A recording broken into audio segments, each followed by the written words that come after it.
আসসালামু আলাইকুম। এখানে যে গাছটি দেখতে পাচ্ছেন, এই গাছটি হচ্ছে একটি ওষুধি গাছ। এই গাছটিকে বাংলাদেশের এক এক জেলার মানুষ এক এক ধরনের নাম বলে ডাকেন,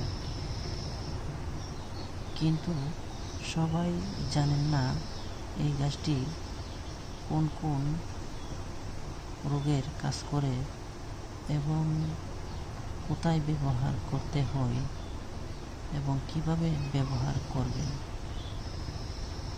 এই গাছটি মূলত 1 নম্বর ওষুধ হচ্ছে মানুষের যে কোনো অঙ্গ কেটে গেলে এই গাছের পাতার রস দিলে ভালো হয়।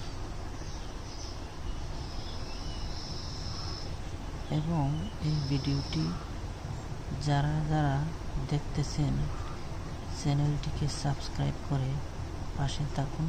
ধন্যবাদ।